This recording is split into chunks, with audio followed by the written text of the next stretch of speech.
In this brief paper, I'll address two matters relevant to the models that Reasons has followed in relating science, Christian faith, and apologetics. And first, I want to affirm and reaffirm that the biblical materials themselves do quite strongly point to some kind of knowledge about God that comes from the creation, a reaffirmation made necessary by various theological strands that deny either that knowledge or else its place in true Christian faith. And secondly, I'll make some concise comments about Concordism with some suggestions for what I see as a durable approach, maybe some tweaks to what has been suggested already.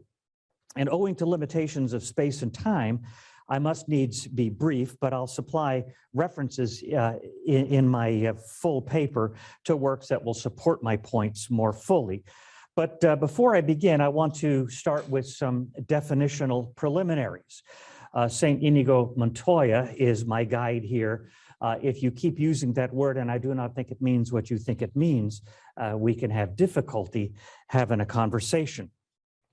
Some of these things have been talked about already, and so I'm going to skip some of the material that I've already prepared. But terms that need to be talked about, first of all, include faith, and then secondly, the natural revelation or general revelation or natural theology.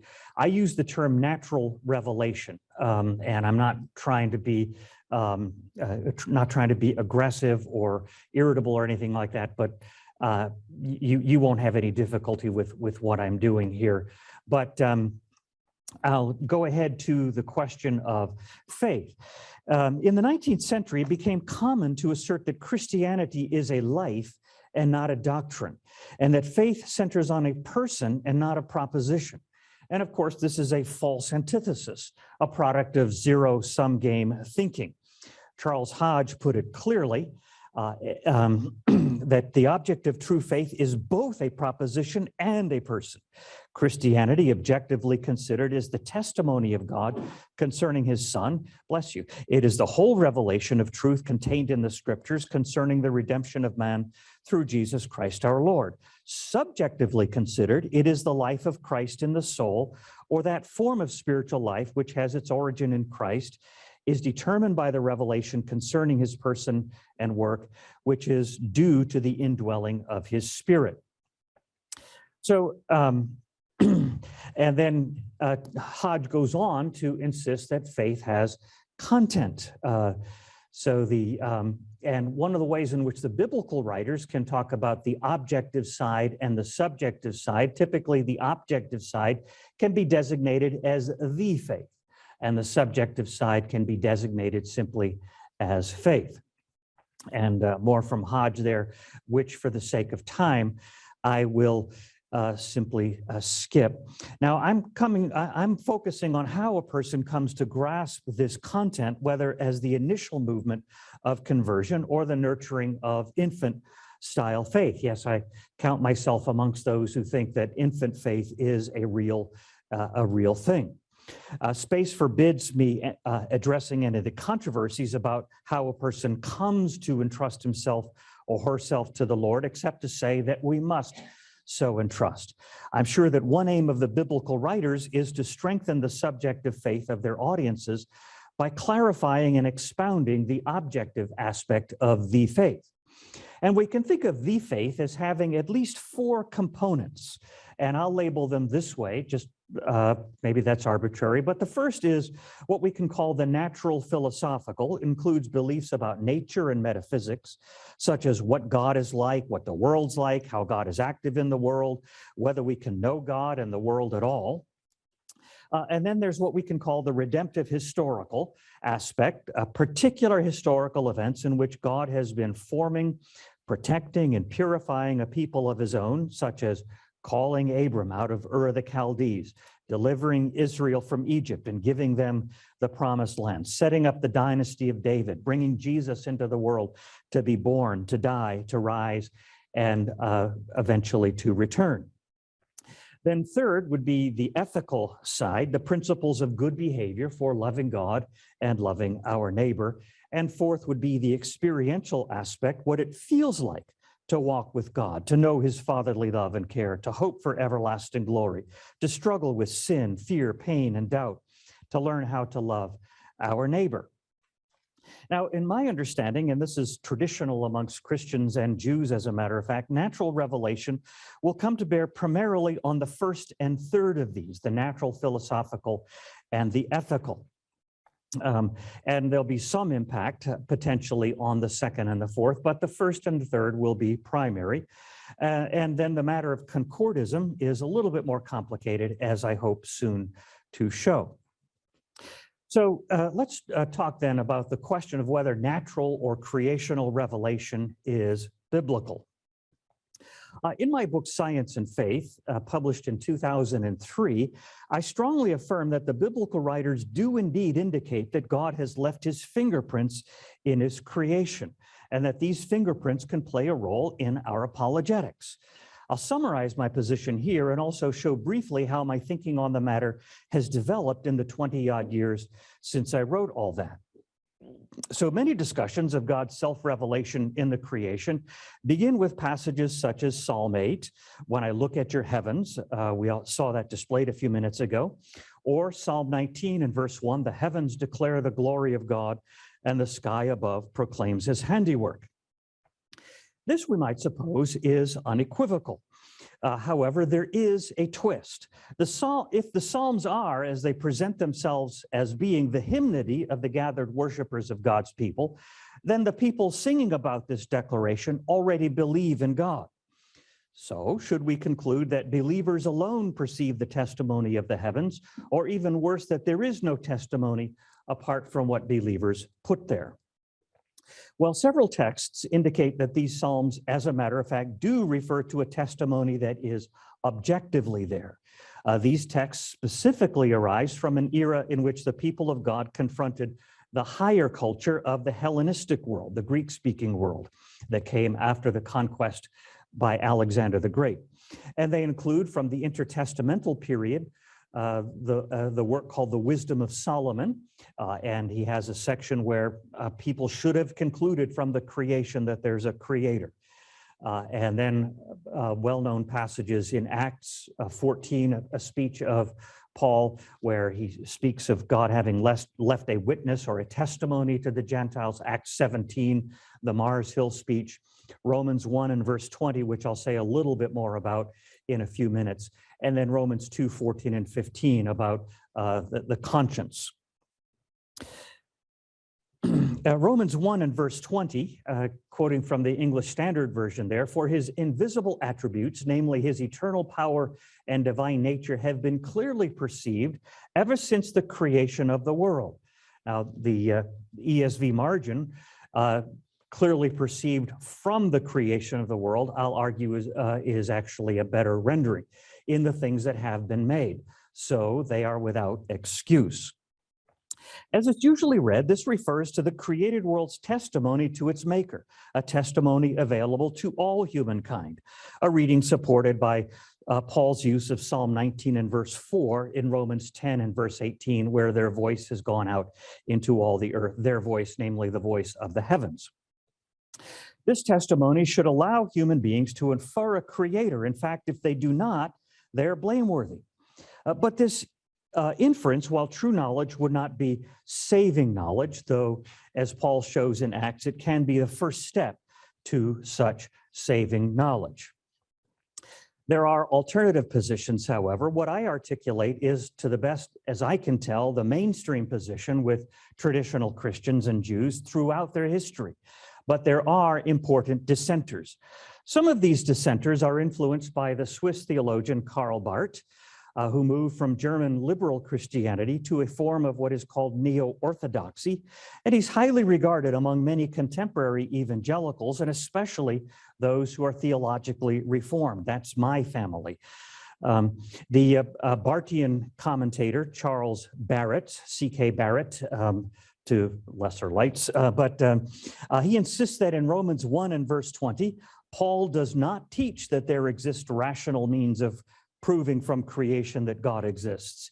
He even declares in his commentary on Acts that the Paul of Romans is incompatible with the Paul presented in Acts 14 and 17, since, as he says, it must be considered doubtful whether the Paul who is known to us from the epistles was accustomed to make even to Gentiles an approach that owed so much to natural theology. While others dissent from this traditional perspective, owing to what they see as the need to guard the primacy of scriptural revelation. For example, from Stephen Spencer, in an article in the Grace Theological Journal, he says, there seems to be no reason to assume that God's self-disclosure in the created order is intended to be interpreted independently of God's verbal self-disclosure. On the contrary, the biblical pattern seems to be that God's word, whether oral or written, interprets God's world. Still others employ a scientific anti-realist or even fideistic approach to knowledge of the world. The mathematician John Byle, from your fellow Canadian Hugh, he supports a strong kind of young earth creationism with just such an outlook. And without argument, he simply asserts this: the revelation of God through his works is primarily a matter of God's self-revelation. As such, it is apprehended, first of all, not through scientific investigation, but through faith.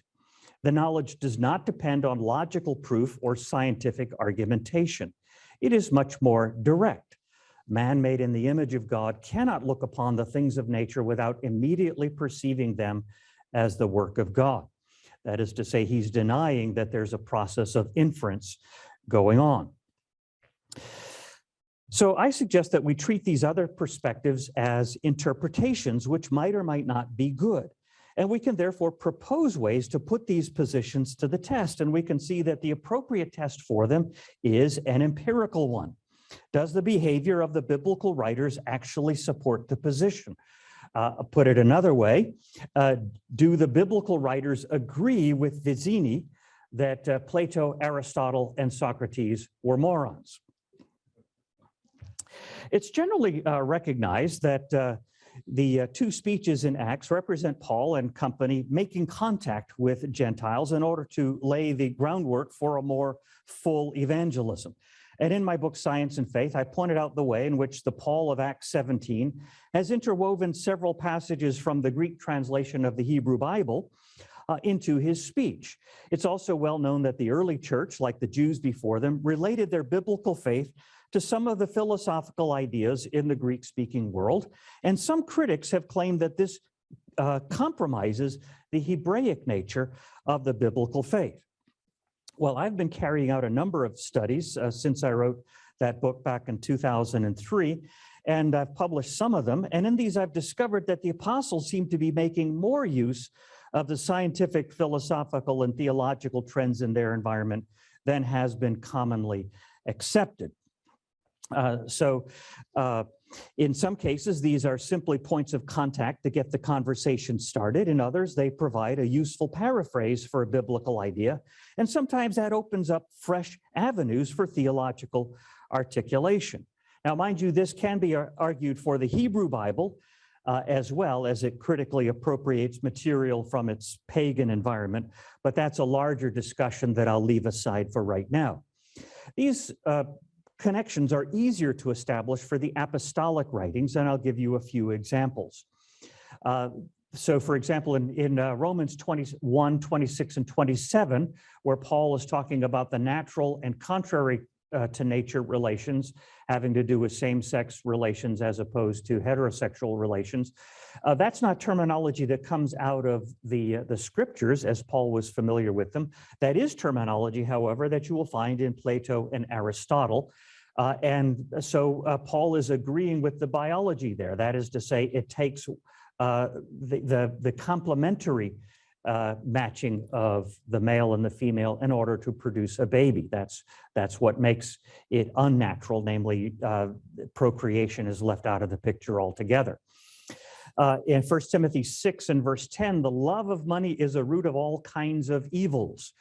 That's almost identical to a statement attributed to an earlier Greek philosopher where the love of money is the mother city of all kinds of evils. The statement in Romans 11 and verse 36, a profound theological statement, from him and through him and to him are all things. a marvelous statement that all Christians will indeed affirm. But again, these terms do not come out of the scriptures that Paul was familiar with. They are, in fact, an adaptation of a combination of poetical and philosophical theology from the Greek-speaking world.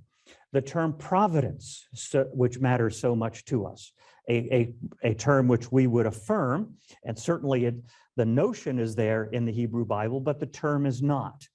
That too is an appropriation from the language of Plato. Calling God invisible is likewise an appropriation from the language of the Hellenistic philosophers.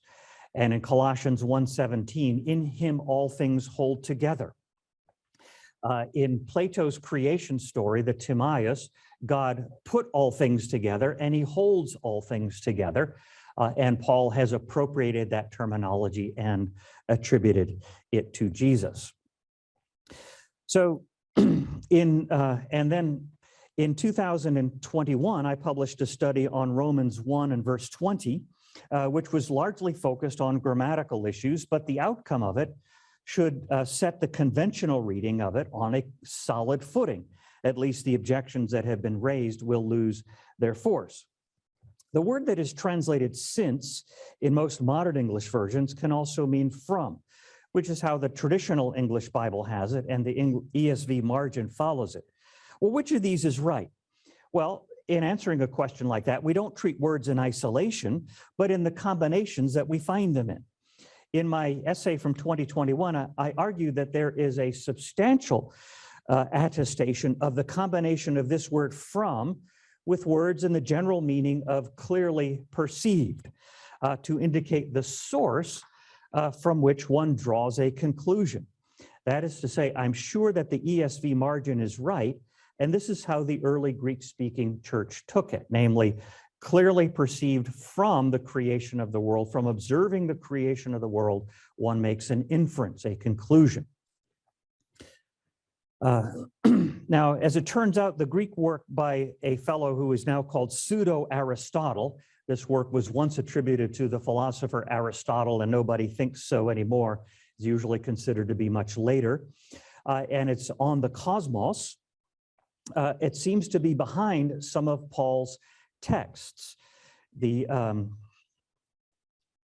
let's see here. There we are. This work explains how all things are from God and hold together through God.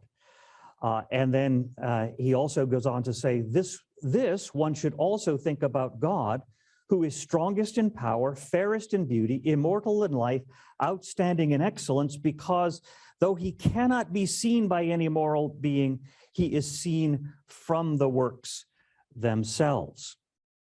So in Colossians and Romans, Paul has appropriated a number of topics in the philosophical theology of the Hellenistic world and put them to service for his own theologizing, just as the Book of Wisdom had done earlier. And in so doing, he is commending that Hellenistic discussion based on their natural philosophy. And at times, doesn't come into our discussion here, but at times he's also pushing back on that, and I can discuss that at a later time.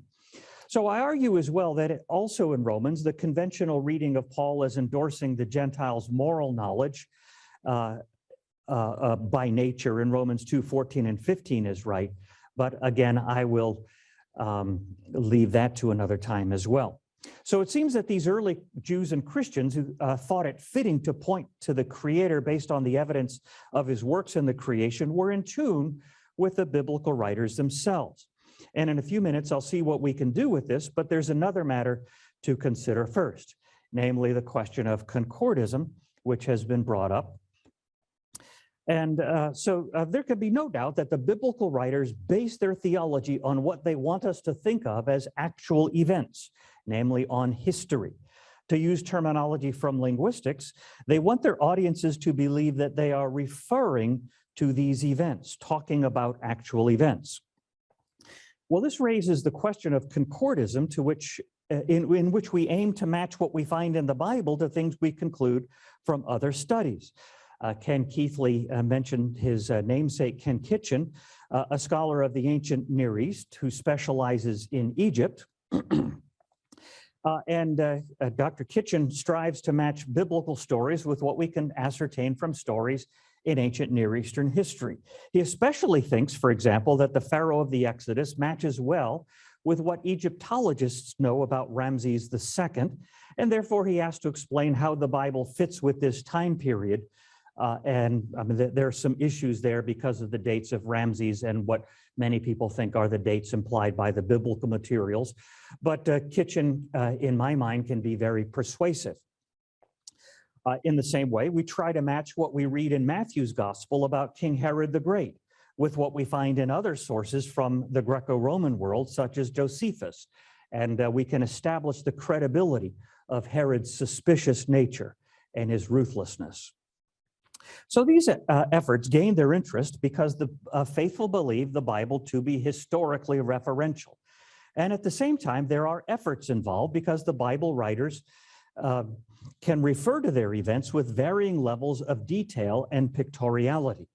For example, no one should doubt that the parable of the tenants in Matthew 21, the master of a house who planted a vineyard and put a fence around it and dug a wine press in it and built a tower and leased it to tenants and went into another country and sent servants to collect the rents and so forth. No one should doubt that that parable provides a summary of the history of Israel's non-compliance with God's messengers. But no sane person would confuse the parable's historicity with a literalistic reading of its account. And I think we can apply similar considerations to poetical books such as Job, Psalms, Isaiah, and even to prose selections such as Genesis 1 through 11. An example of a catastrophic failure in good reading comes from the common depictions of the biblical world picture, such as this one, a very similar picture to what Hugh just showed. This construct from the Bible it takes no account of the nature of the language or the kinds of passages. They're all poetical passages and so forth that the alleged proof texts use, and results from a dogged literalism that should be defended rather than assumed. Now, I once thought it possible to have varying levels of concordism along a continuum from hard to moderate to soft or cautious concordism, then falling off on the other side to anti-concordism. I now judge that this one-dimensional line is inadequate. We need more dimensions to capture the differences in subject matter and in the necessary linguistic, literary, and rhetorical skills for the particular text under consideration. So for these reasons, I prefer to insist on referentiality along with concerns for sound hermeneutics. In many cases, the kind of description that we have in the Bible has not aimed at giving us detailed information, and we can rest content with scenarios.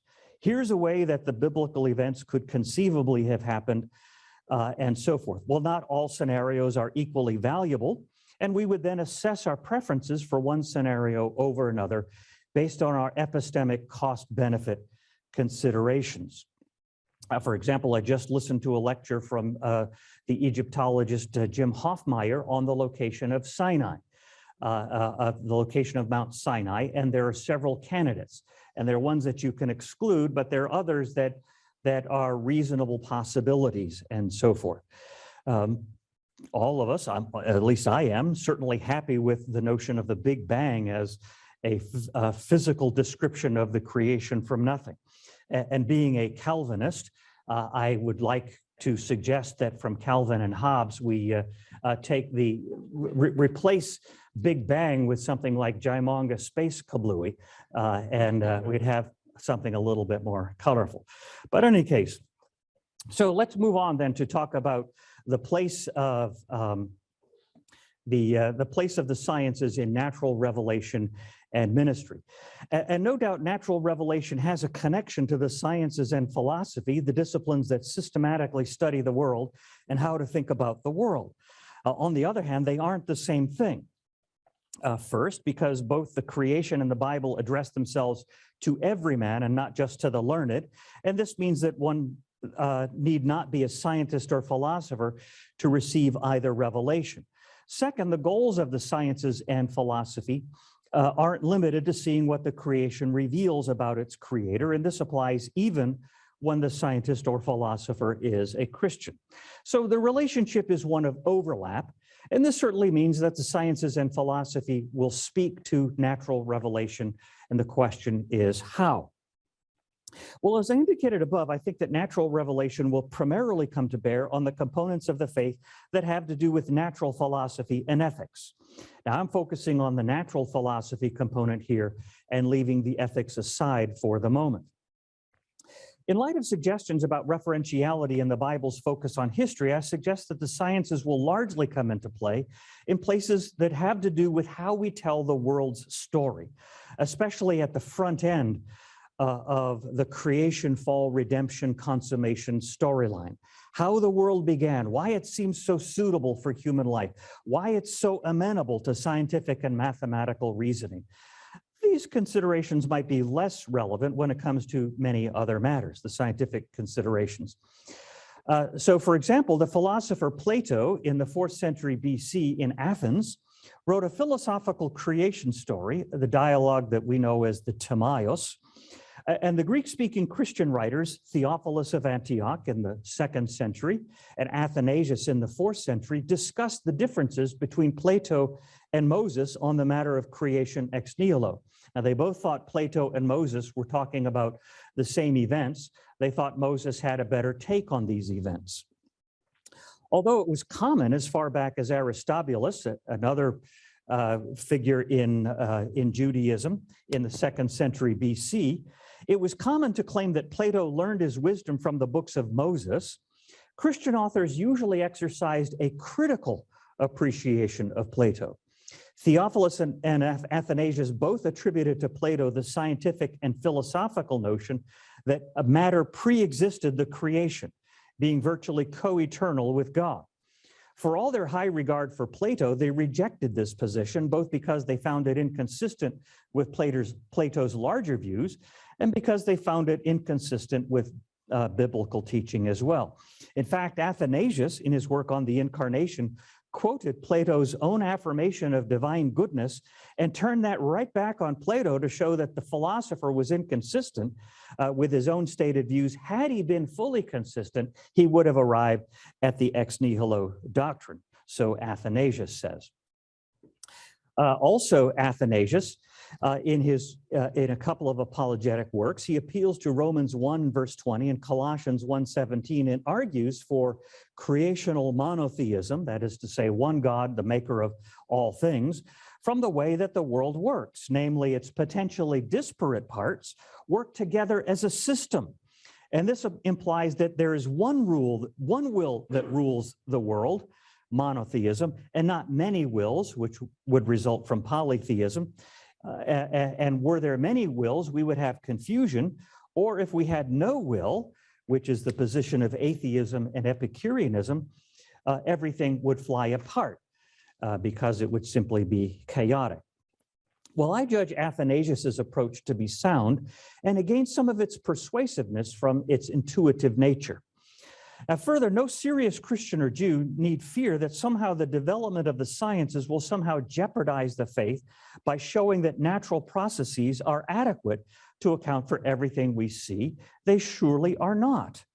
The sciences themselves, critically employed, can give the lie to the common trope of science as applied naturalism. Whether we're speaking of the human mind with its moral, linguistic, and reasoning capacities, or the particular biblical miracles, the more we know, the more clear it becomes that the world is not self-sufficient. What C.S. Lewis said about the miraculous conception of Jesus applies to these other matters as well. No doubt a modern gynecologist knows several things about birth and begetting which St. Joseph did not know, but those things do not concern the main point that a virgin birth is contrary to the course of nature. St. Joseph obviously knew that. And a miracle max might bring back to life a man who is mostly dead using his special technology, the chocolate-covered pill. But when a man is all dead, there's only one thing you can do: go through his clothes and look for loose change. It seems to me that scientific advancement has only sharpened that point. We reason, therefore, that since the resurrection of the all-dead Jesus took place, it took a miracle. On the other hand, we find a misstep in Josephus, a cultured Jew who survived the Jewish war and who wrote to commend his version of Judaism to his Greco-Roman sponsors. In his work, Antiquities of the Jews, he described the expanse that we read about in Genesis 1 with a Greek term for a crystalline or icy surface, which seems to correspond to how the prestigious pre-Socratic Greek philosopher Empedocles, or Empedocles, I guess you would say, but from the 5th century BC, how he described the heavens. That is to say, he's attaching the biblical account to this prestigious account. But this is a species of a common hermeneutical goof, similar to the one that C.S. Lewis also found in medieval Christian writers. Lewis says of one particular writer, a highly lyrical passage from Job is here being turned into a proposition in natural history. And that is to say, it's a mistaken reading. Nothing in Genesis itself, whether Hebrew or Greek, required it or even implied it. And Josephus had the hermeneutical resources to do better. But the reason for the move is not hard to find. Josephus wants to connect his sacred book to anything in the Greco-Roman world that is highly regarded. In this case, what they would count as their best science. So with Josephus's presentation, a reader should conclude that Moses had anticipated Empedocles by centuries, but it was a mistake to treat Genesis as ancient science in this way to begin with. It served no one to put a divine stamp of approval on this kind of scientific theory. An unsympathetic reader might declare this an instance of the Texas sharpshooter fallacy. Even so, having said all that, we might reasonably expect the wonder expressed, say, in Psalm 8, to withstand serious critical investigation. Indeed, the current understanding of cosmic fine-tuning does nothing but enhance the wonder. And the fine book by Hugh Ross, Improbable Planet, which I think is a magnificent piece of work, as you go through the history of life on Earth and everything seeming to be just right, some of which he alluded to a few minutes ago, does nothing but enhance that wonder. And this serves the piety of the faithful in the first place, but it also serves the evangelist who wants to show that those outside the faith, to show to those outside the faith how the biblical presentation depicts God as generous, interested in human well-being, and worthy of admiration. And those who portray the science as saying otherwise are misusing it. Now, my observation of human nature leads me to think that each of us wants to be sure of two things. First, we hope that the story that brought us into being is a story of purpose, and especially a loving purpose. And secondly, we want to be sure that we really matter, that whoever is driving this story cares what happens to us and to those we love. Now, the Bible assures us of these things, but the world God made supports that assurance with its own testimony, as Hugh Ross has wonderfully laid out. I found this just the other day, where somebody from an atheist forum says of Christianity, it's belief that one God created a universe 13.79 billion years old, 93 billion light years in diameter, 1 light year, and so forth, consisting of over 200 billion galaxies, each containing an average of 200 billion stars, only to have a personal relationship with you. Guess what? It's true. So Psalm 8 preserves good sense. It would be so easy to scan the heavens, to see how vast they are, to think of them as God's handiwork, and then to reckon that we're just too small to be of any interest to a God great enough to have done all this. But as Derek Kidner points out in his commentary on the Psalms, the right inference from God's ordered heavens is not his remoteness, but his eye for detail. And in my own commentary on the Psalms coming soon, from Psalm 19, I say this: as the congregation sings Psalm 19, they celebrate the way in which God has revealed himself, at least partially, to all humankind, and in special clarity to his covenant people. The laws of the Torah do not supplant this general revelation, they rather sharpen it to show that the God who is known through the creation has an interest in saving human beings from the sin that ails them, and in guiding them in living out true goodness and beauty. Under such a view, the special revelation is indeed a treasure to be desired over riches and sweeter than the finest honey.